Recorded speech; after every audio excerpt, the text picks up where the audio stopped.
It may very well be that what's going on inside of you, in your brain, in your nervous system, in your nature of observation, how memory works, how mind works, it may very well be that what is happening there is some kind of observer-matter interrelationship which is indeed making things real for you, affecting how you perceive reality. It's not changing the reality out there. It's, you know, you're not changing big chairs and big trucks and bulldozers and rockets taking off. You're not changing those, no.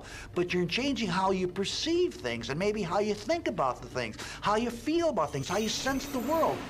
The infinite information that the brain is processing every single second tells us that there's more to the world than we're perceiving. However, every single time we're immersed in an experience with our senses, seeing, smelling, tasting, feeling, as we're immersed centrally in our reality. We know nothing about reality, and all of our sense of so-called reality out there is filtered through our sense organs. The brain processes 400 billion bits of information a second, but we're only aware of 2,000 of those. That means that reality is happening in the brain all the time.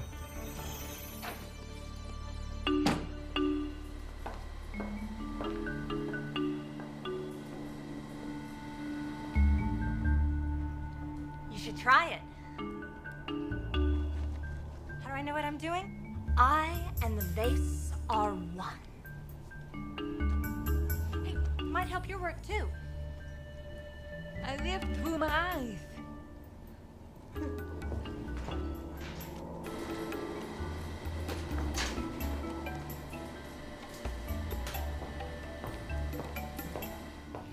Acting in reality. Not just some nebulous, nothing, touchy-feely world of shifting whatevers. If it's real, I want to see it. Reality, what a concept. What is reality, and is it ever knowable?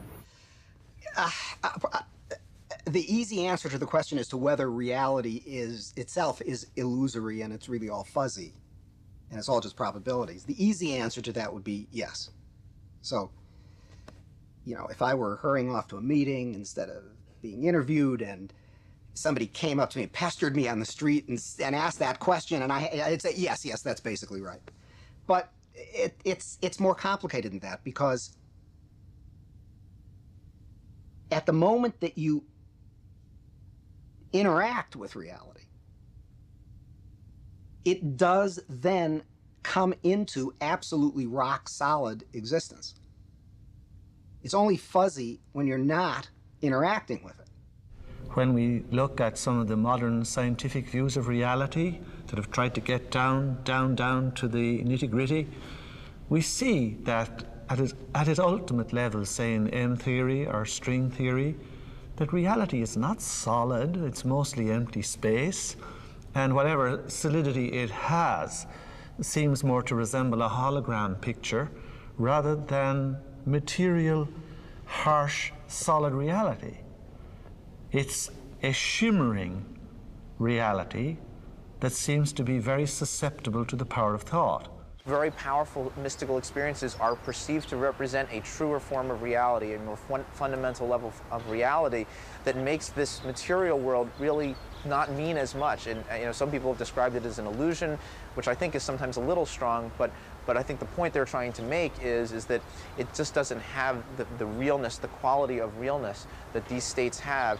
And the ultimate goal of the mystic then, once they've had that experience, is to kind of keep trying to get back to that experience, because that is, in their eyes, what represents the fundamental level of reality.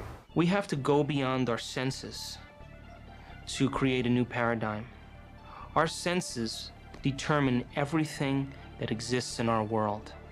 But that doesn't necessarily mean that's the end of our world. We have to embrace knowledge that's unconventional, that's in the unseen. And if we can wire it in our brain first, then what has always existed will now be seen by us. That's the paradigm shift. You ever close your eyes when you're making love? The eyes are like the lens, but the tape that's really seeing is the back of the brain. It's called the visual cortex. It's right back here. It's like this camera and it's tape.